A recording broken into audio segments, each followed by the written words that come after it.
Είναι πραγματικά πολύ δύσκολο και χρήζει ιδιαίτερης προσοχής το γεγονός του να συμπυκνώσεις μέσα σε λίγες σελίδες την άποψή σου για παιδαγωγικά ζητήματα που έχουν αναφορά σε όλα τα χρονικά φάσματα μέχρι το στάδιο της ενηλικίωσης.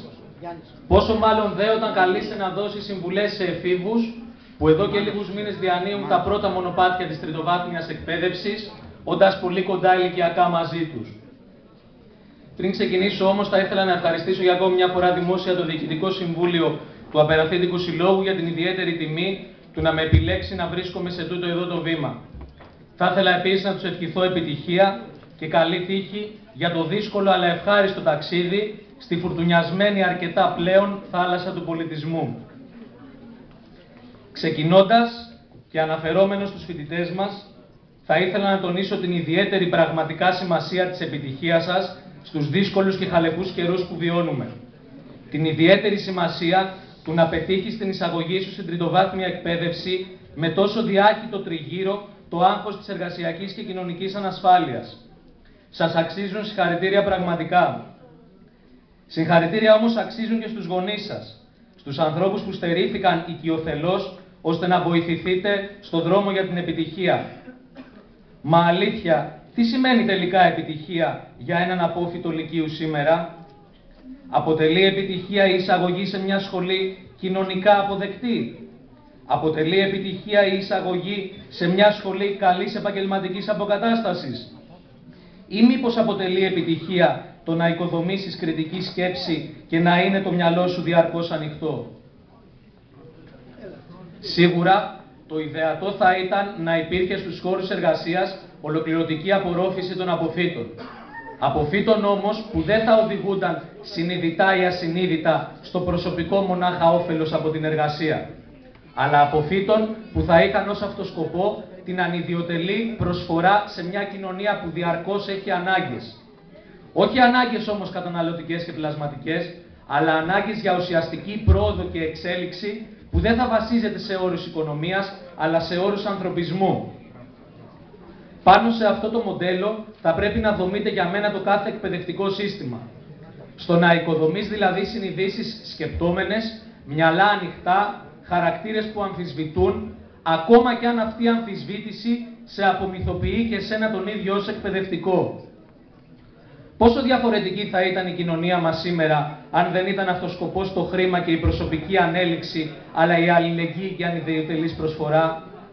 Πόσο διαφορετική θα ήταν η κοινωνία μας σήμερα, αν το σχολείο και η οικογένεια οικοδομούσαν παιδιά με πλουραλιστική στάση ζωής? Ίσως, αν συνέβαιναν αυτά, να μην φτάναμε στο σήμερα.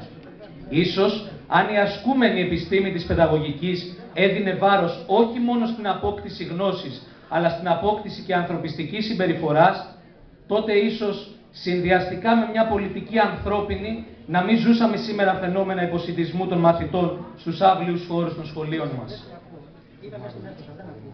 Έχω την τιμή να υπηρετώ τις ανάγκες της κοινωνίας από τη θέση του εκπαιδευτικού πρωτοβάθμιας εκπαίδευσης, από τη θέση του δασκάλου. Μια θέση που οικοδομεί, προετοιμάζει, μετασχηματίζει και μαθαίνει. Μια θέση που αν την πονάς, πραγματικά τότε βοηθάς. Όχι μόνο στο ζήτημα το γνωσιακό, αλλά κυρίως στο ψυχοπαιδαγωγικά συμπεριφοριστικό. Ο εκπαιδευτικός, κατά τη γνώμη μου, θα πρέπει να προετοιμάζει τα παιδιά σε 3 βασικούς τομείς. Στον πνευματικό, στον ηθικό και στον ψυχικό τομέα.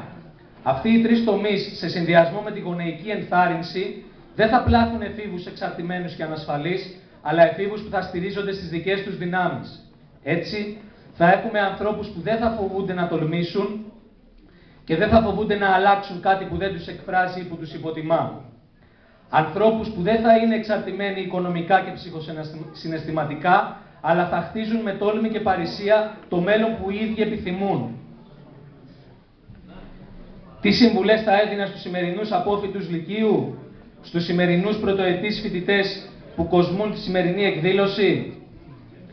Παρόλο που έχουν γαλουχηθεί συνειδησιακά σε ένα αμιγώς εξεταστικό εκπαιδευτικό σύστημα, η μοναδική συμβουλή που δύναμε να τους δώσω είναι να προβληματίζεστε. Να προβληματίζεστε διαβάζοντας Νίκο Καζαντζάκη ή Πάολο Φρέιρε. Να προβληματίζεστε βλέποντας ταινίες του Λουίς Μπονιουέλ ή του Στάνλεϊ Κιούμπρικ. Να προβληματίζεστε ακούγοντας Θανάση Παπακοσταντίνου ή Γιάννη Αγγελάκα. Να προβληματίζεστε αναλύοντας πίνακες του Σαλβατόρ Νταλή ή ποίηματα του Ναζίμ Χιχμέτ. Να προβληματίζεστε συζητώντας μεταξύ σας, κουβεντιάζοντας και αναπτύσσοντας διαπροσωπικές κοινωνικές ή συναισθηματικές σχέσεις. Να προβληματίζεστε κάνοντας πράξη το πάντα επίκαιρο σύνθημα του Πολυτεχνείου «Ψωμί, παιδεία, ελευθερία» ή το πάντα επίκαιρο σύνθημα του Μάη του 1968 «Να είστε ρεαλιστές και να ζητάτε το αδύνατο». Δεν θα αναφέρομαι ποτέ όμως τους μικρότερους από εμένα ή στους μαθητές μου ως παιδιά, αλλά ως μικροί άνθρωποι. Άνθρωποι που έχουν χαρακτήρα, έχουν προσωπικότητα, έχουν άποψη, απλά την χάνει να είναι ηλικιακά μικρότεροι. Μόνο έτσι θεωρώ ότι σεβόμαστε πραγματικά τους μαθητές και τα παιδιά μας. Συμπεριφερόμενοι δηλαδή σε εκείνους ως μικροί άνθρωποι και όχι ως παιδιά. Κλείνοντας, και επειδή φέτος ως δάσκαλος πρώτης δημοτικού αναγιγνώσκω συχνά αρκετά παραμύθια, θα ήθελα πραγματικά να σας διαβάσω ένα εντελώς συμβολικό της φιλοσοφίας, της συναισθηματικής και σκεπτόμενης παιδαγωγικής που ενδεχομένως ασκώ. Παρακαλώ λοιπόν την προσοχή σας και θυμηθείτε πώς ήταν όταν ήσασταν παιδιά. Το νησί των συναισθημάτων. Μια φορά και έναν καιρό υπήρχε ένα νησί στο οποίο ζούσαν όλα τα συναισθήματα. Εκεί ζούσαν η ευτυχία, η λύπη, η γνώση, η αγάπη και πολλά άλλα συναισθήματα. Μια μέρα λοιπόν έμαθαν ότι το νησί τους τα βούλιαζε και έτσι όλοι επισκέβαζαν τις βάρκες τους και άρχισαν να φεύγουν. Η αγάπη όμως ήταν η μόνη που έμεινε πίσω. Ήθελε, ξέρετε, να αντέξει μέχρι την τελευταία στιγμή. Όταν κάποια στιγμή το νησί άρχισε να βυθίζεται, η αγάπη άρχισε να ζητάει βοήθεια. Βλέπει τότε τον Πλούτο, που περνούσε με μια λαμπρή θαλαμιγό. «Πλούτε, μπορείς να με πάρεις μαζί σου?» «Όχι, δεν μπορώ», απάντησε εκείνος. «Έχω ασήμι και χρυσάφι στο σκάφος μου και δεν υπάρχει χώρος για σένα». Η αγάπη τότε αποφάσισε να ζητήσει βοήθεια από την αλαζονία, που επίσης περνούσε μπροστά της μέσα σε ένα εξίσου όμορφο σκάφος. «Σε παρακαλώ, βοήθησέ με», είπε η αγάπη. «Δεν μπορώ να σε βοηθήσω. Είσαι μουσκεμα και θα μου χαλάσεις το υπέροχο σκάφος μου», απάντησε η αλαζονία. Η λύπη ήταν πιο πέρα και έτσι η αγάπη αποφάσισε να ζητήσει και από αυτήν βοήθεια. «Λύπη, σε παρακαλώ, άφησέ με να έρθω μαζί σου».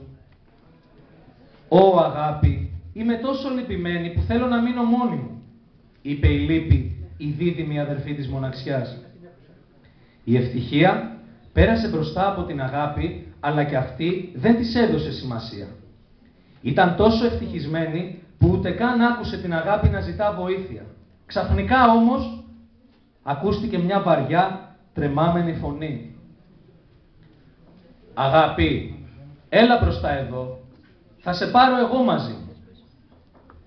Ήταν, που λέτε, ένας πολύ ηλικιωμένος κύριος που η αγάπη δεν γνώριζε, αλλά ήταν γεμάτη από τόση χαρά και ευγνωμοσύνη που ξέχασε να ρωτήσει το όνομά του.